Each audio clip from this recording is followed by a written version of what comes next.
So me and my brother both played this game called RuneScape. It's kind of like World of Warcraft if you've played it. And on it, you know, you have your character, you have like the levels you can get up, and you have like gold that you've accumulated. It's like one of those games that, you know, you can play for like 10 years, you have the same character, right? And after years, I saved up like 600k in gold, which isn't a lot, but I wasn't very good at the game, but I saved like 600k. And I always wanted to get this one shield, which was like a Zamorak shield, right? Zamorak kite shield.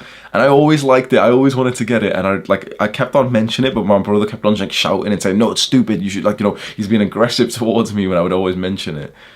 And then one day, like, I literally got like, you know, like, oh, it's my money anyway. It's my account. Like, I'm just going to do it anyway. And I bought it. And I remember, like, it's almost like I sat there awkwardly thinking, like, I needed my brother's validation to keep it. And so I awkwardly mentioned it to him. Like, I got the Zamorak kite shield. And he goes, no, well, you're stupid. You stupid idiot. Like, my family's, I'm getting pissed off even just telling this story, to be honest. But my family's very, like, traumatized and abused and shit. So obviously his response is a bit fucked. But yeah, he's literally, like, swearing at me saying, you're a stupid, like, with this. I'm still resentful for that shit, bro. I'm a little fucking kid. Let me just buy my fucking Zamorak kite shield. But yeah, he's fully abusive towards me. And he literally, like, pushes me to sit down and to sell it again. So, and this is just one instance, right? This is like, imagine this level of control that I've had on me from the items I can buy on a video game. And so imagine for the rest of my life, when I'm making bigger decisions, should I go to university? What topic should I study? Should I move out to university? And imagine having people like this. My dad was kind of like this, but a lot more like physically abusive. So I didn't really have like the kind of support system that you know, like the perfect father and perfect big brother would say. You know, if a little us went up to them and asked them, wait, should I do this thing? What's the best response your father or your brother could have ever given to you? When you go up to them and say, wait, should I do this? They'll sit there for a few seconds and say, what do you think? There's power in that question. What do you think? If you were going to pay me to do like a coaching session and you asked me a good question of like, wait, should I do this thing? I would hope that I was aware enough of you know, the strategies to coach someone that I wouldn't just tell you the answer. Because if I told you the answer, you'd just believe in me, right?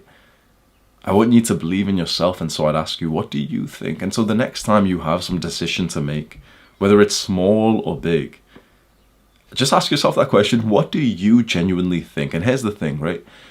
You might be slightly more successful at the things you do if you just follow what your father or your brother does, especially if you want to be just like them. Now, if you don't want to be just like them, you probably shouldn't take their advice, especially if they're not even that rich or successful, right? If your like father's a full-on multi-millionaire, okay, maybe it's actually really worth seeking his guidance. If your brother's a top-level athlete, okay, sweet. But if they're not actually that successful, you should just be wary. It sounds offensive, but it's not from my words, but it's from the words of Alex Hormozi, one of the, I believe, one of the greatest entrepreneurs of our time.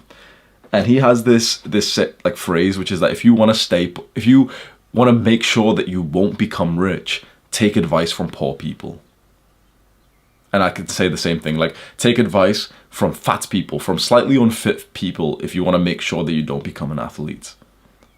Believe in yourself. So the next time you've got some decisions to make, which is going to be very soon, because sometimes they're not very big decisions. Sometimes it's literally just what should you eat? Which one of these things should you buy? It would be so much easier for you if you had your brother or your dad to stand there and say, wait, how about this? Or no, this one. But the more decisions that you take, the more that your brain will develop. You see, everything we do causes like, you know, the neurons and stuff in our brains to like connect together. They connect the dots. And that's how we learn. And we don't want to take that process away. We want to learn and make our decisions ourselves. And of course, we still want guidance. We still want to ask our brother, like, what would you do in this situation? Okay, that's what my brother would do. What would my father do? Then we read some books of some guys that we like. What would they do? Then maybe we research some guys that we like and we look at their podcasts or something. What would they do in this situation? Okay, now you've got like a tribe of mentors who are giving you all their opinions, and then you make the decision because you start to believe in yourself. Because either one, you believe in yourself because you already are capable, which isn't likely if you're watching a video like this. But two, you should believe in yourself because the way that you become capable is by believing in yourself. If you're always waiting for daddy to answer your questions, you're not going to become that capable kind of guy, and you'll never be able to believe in yourself. You need to be okay as a young man to make some wrong decisions. It's going to be okay. Some people in our lives have acted towards us that if we make the wrong decision, that it's catastrophic, that it's such a problem, that, you know, school has taught us this to be safe, haven't they? They've taught us that we should study so much, and that if you get a bad grade, it's like, oh man, like, you know, I've fucked up, I've made a mistake, I'm a failure.